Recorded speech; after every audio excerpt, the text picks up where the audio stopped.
وعلیکم السلام. Very nice to see you. اور بڑا اچھا لگا عید کے بعد کیسے ہیں نعمان؟ How are you? ٹھیک ہے, ویری گڈ. تو کیا ہو رہا ہے آج کل؟ سر پیپرس کی تیاری ہو رہی ہے. میں آج کل بیسکلی مینجمنٹ کے 3 لیول ہوتے ہیں. ٹاپ مینجمنٹ, اسے اسٹریٹجک لیول آف مینجمنٹ بھی کہتے ہیں. اس کے علاوہ سیکنڈ لیول جو ہے ٹیکٹیکل لیول ہے, اسے ہم کہتے ہیں مڈل مینجمنٹ. اور جو تھرڈ لیول ہے وہ کہلاتا ہے آپریٹنگ مینجمنٹ. اس کو میں پڑھ رہا تھا اور اس سے ریلیٹڈ ڈیٹا جو تھا وہ امیزنگ. سر ان تینوں میں ڈفرینس کیا ہے؟ ان تینوں میں ڈفرینس جو ہے وہ بیسکلی جو اسٹریٹجک مینجمنٹ ہوتی ہے وہ کیا کہتی ہے, وہ کہتی ہے کہ long term plan complex issue. میں آپ کو اس کی ایگزامپل دوں گا تو آپ کو بڑا اچھا سمجھ میں آئے گا. فار ایگزامپل مارکیٹنگ کی بات کرتے ہیں.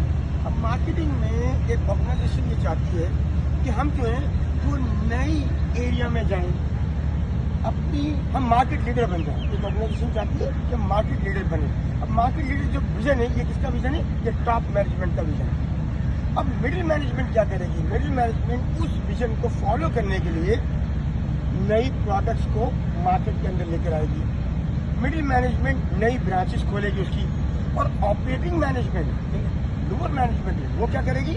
وہ یہ کرے گی کہ ان سپلائز کی وہ اشیاء جو ہیں جن کو مارکیٹ میں آفر کرنا ہے کسٹمر کو, ان کی سپلائی کو یقینی بنائے گی. اس کا اسٹاک ہونا چاہیے, ڈیمانڈ اینڈ سپلائی جو ہے ایکویلبریم پہ ہونی چاہیے. یہ ساری چیزیں جو ہیں وہ لوور مینجمنٹ کرے گی. میں آپ کو اکاؤنٹنگ کی ایگزامپل سے بھی سمجھاتا ہوں, because I am an accounts teacher as well. تو اکاؤنٹنگ میں آپ نے پڑھا ہوگا کہ ہم ایک کام کرتے ہیں ریکارڈنگ اور ایک کام کرتے ہیں رپورٹنگ.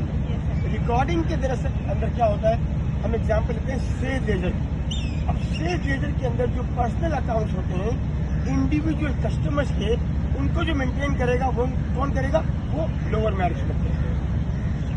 اب بیڈ ڈیٹس کا ڈیسیشن, کتنے لوگ بھاگ جائیں گے, کتنا پروویژن دینا ہے, یہ سب کون کرے گا؟ یہ کریں گے جناب علی مڈل مینجمنٹ. اور ٹاپ مینجمنٹ کیا کرے گی؟ ٹاپ مینجمنٹ اس بات کو یقینی بنائے گی کہ کس طریقے سے کیش کی سپلائی رکے نہ جائے, نہیں رکے. جیسے انوائسز میں ڈسکاؤنٹ دیں گے, ڈسکاؤنٹ دیں گے تو ہمارے پاس پیسہ جلدی جلدی آئے گا. فیکٹرنگ کے ایشوز ہیں, اس کا مطلب وہ یہ چاہے گی ٹاپ مینجمنٹ کہ ایک تو انویسٹمنٹ آتی رہے اور دوسرے کیش فلو رہے. کیونکہ ہم کیا کہتے ہیں, cash is king. No money no honey. Pakistan زندہ باد.